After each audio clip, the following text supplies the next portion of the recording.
The immutable book of nature is writ in blood, the lifespan that is allotted to each poor mortal that dwells on this earth. Tamper with a man's life, and you tamper with the angry forces of nature.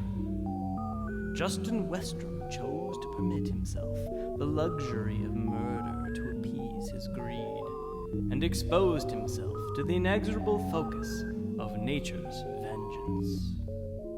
Haunted Horror presents The Constant Eye. No. Please. No more. Haven't I paid enough for what I did?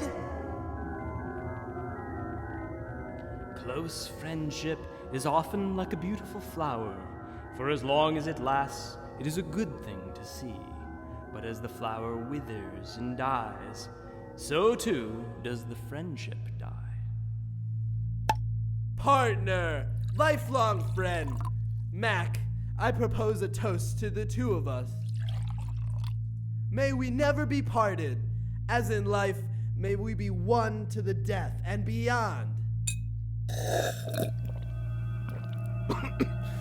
Justin, why, poison? You slipped it in the glass.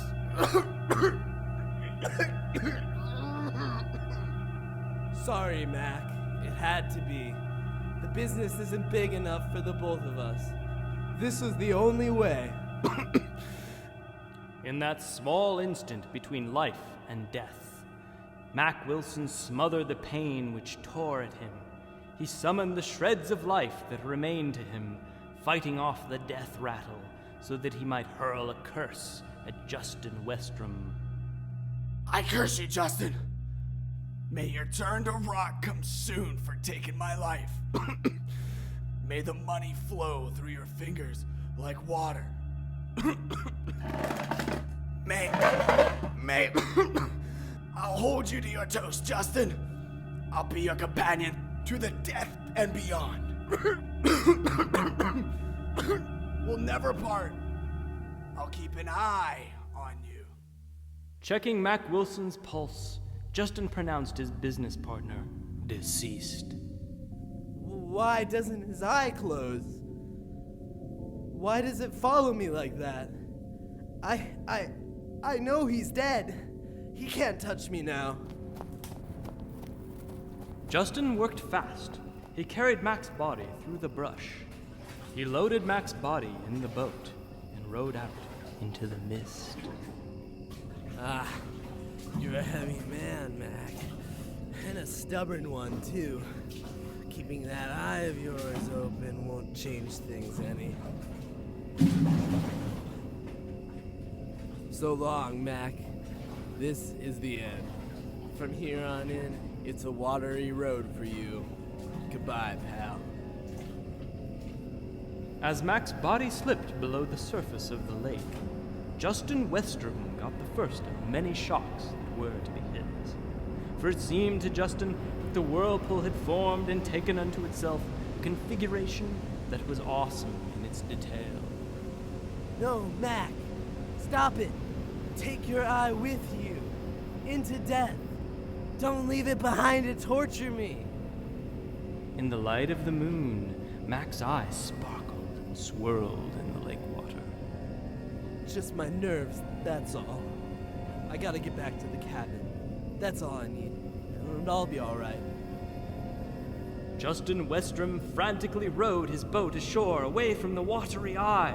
He tore back through the wilderness, trusting that the cabin would offer him safety. Stay away from me. You can't fool me this way, Mack. I'm too smart. I'm alive, and you're dead. I'm a fool. My mind is playing tricks on me. I'm letting my imagination get the best of... Ouch! That light bulb's hot enough to burn. But as the light bulb swung away on its cord, it dangled like an eye. Mack! Let me be, will you? Stop watching me. Take your eye from me. Mack, what's done is done. Stop it, please. Justin smashed the light bulb into shreds of glass. Plunged into complete darkness, he cowered in a corner of the cabin for the rest of the long night of terror. Then, Monsieur Westrum, you wake up if you please. Go away, Mack. Let me alone. Mack, stop. Monsieur Westrum, it is very bad. I have found Monsieur Wilson's body down at the lake. He is dead. the excited guide took Justin Westrum down to the lake to show him where he had found Mack Wilson's body. The boat could be seen floating out on the lake. It was a peaceful scene. Mr. Wilson and I stayed up late last night on a drinking bout. He got the crazy notion to go out fishing. He must have fallen overboard. That eye bothers me. It doesn't look right being open like that. Almost like Mack was watching me. See if you can close it, Jock. But there was to be no closing of Mack Wilson's constant eye. Later, at the funeral parlor. This is the room, Mr. Westrum. We tried, please believe me, to give his face a peaceful look, but we had one difficulty. That cursed eye, trying to tear its way out of the socket, keeping an eye on things.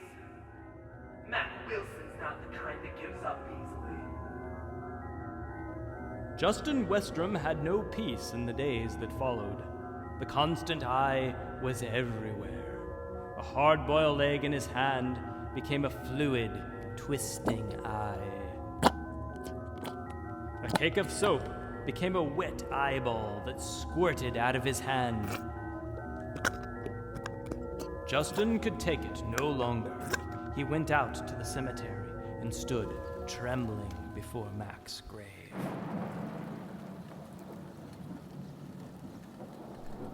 Mack, I'm pleading with you. You've got to give me a break. What's done is done. Turn off the eye. Mack, take it back into the grave with you. Well, hello, Justin. It's good to see that you've come back to sit a while with your old friend. That voice. Mack's voice. No! Mack, one of your eyeballs is gone. Naturally, Justin. It's been watching you constantly.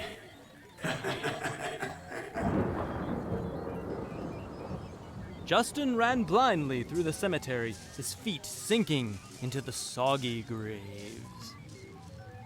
His breath in hoarse gasps like a death rattle, and his lungs ached with pain. Finally, exhausted, he fell to the earth's ground. I'm dying for a smoke, Justin. That is, if a dead man could die for anything. Let me have a cigarette. My right pocket. The rotten hand of Mack Wilson reached out toward Justin Westrum's coat pocket.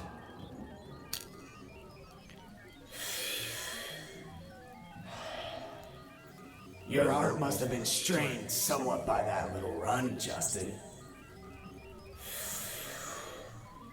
You wouldn't believe it, Justin, but I found my way back from the world of the dead just to be at your side. And do you know why, Justin? Because I'm determined to see that you keep your toast you made the night you poisoned me. That we will never part in life or death. That we be one, even beyond the grave. Justin shuddered as if each of Mack Wilson's words was a knife cutting into his flesh. A knife that had been dipped in the moist gall of death. I was able to get my whole body across the dividing line when I promised to deliver you to the world of the dead. Fair warning, Justin. Maintain eternal vigilance. The moment that you weaken, I'm going to drag you across the boundary line into the world of the dead. Now it's my turn. I'll be your constant companion. Instead of my eye, I'll get my revenge.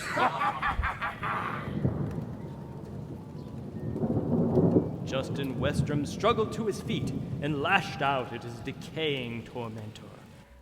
Then, screaming, he ran from the cemetery. Once in his apartment, he bolted and locked the doors. I've got you licked now, Mack. You can't get at me in here.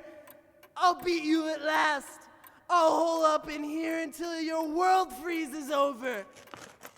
Justin was paralyzed with fear, for as he stood there, a section of the wallpaper began to bulge out, as if an imprisoned being was trying to escape. Make ready for your famous hospitality, Justin. I've come to join you for a quiet evening. Justin bolted.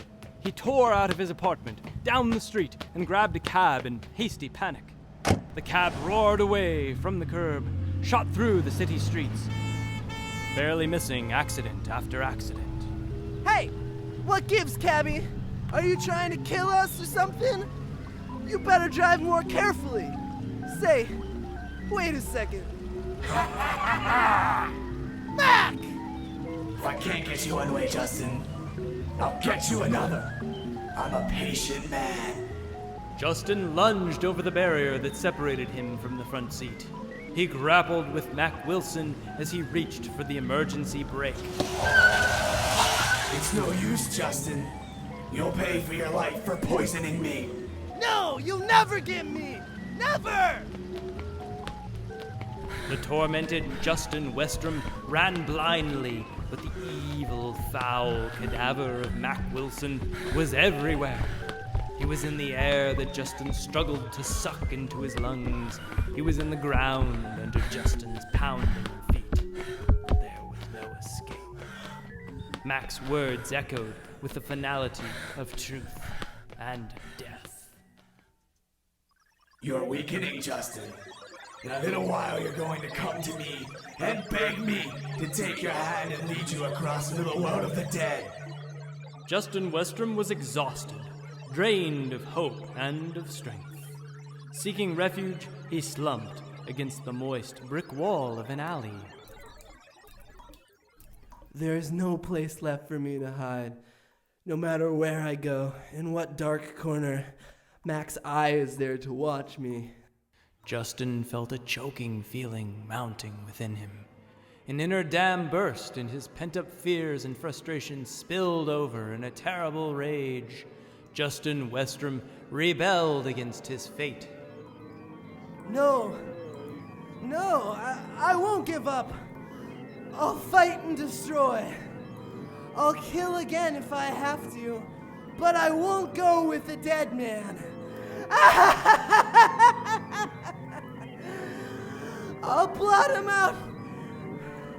I'll blot him and his cursed eye out for good. I'll go right to the source of the eye. The place where I first saw it after I murdered Mack. The lake.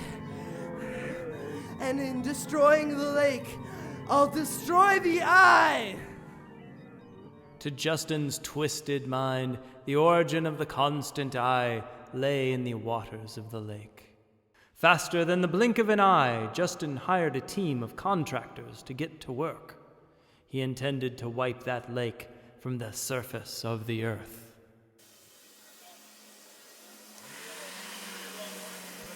My bank account is drying up quicker than this lake.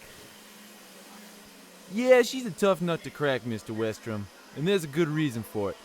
I'm pretty sure the lake is being fed out there by an underground spring. Every cent I have goes into finishing this job. I want that spring capped. Block off that water with a concrete pile. All I have to do is wait for the concrete to harden, and the spring will be dammed up. The lake will be gone, the eye destroyed, and along with it, Mack Wilson. I'll be free forever! Finally, all the concrete was poured. the contractor and his men packed up and moved out. Justin believed that he had won, but that last night, as the lake was in the final stages of solidifying, the eye was to get the best of him.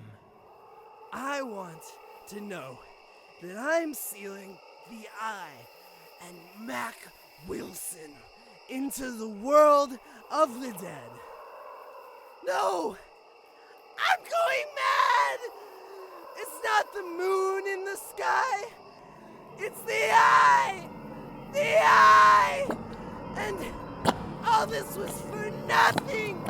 There's no escape!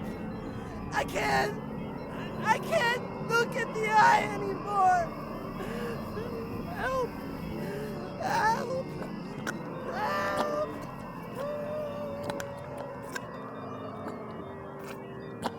Justin's cries for help were quickly concealed by the fresh pit of concrete. It gripped him like a relentless, hungry mouth, swallowing, swallowing, swallowing. Thus did the murderer go to his death.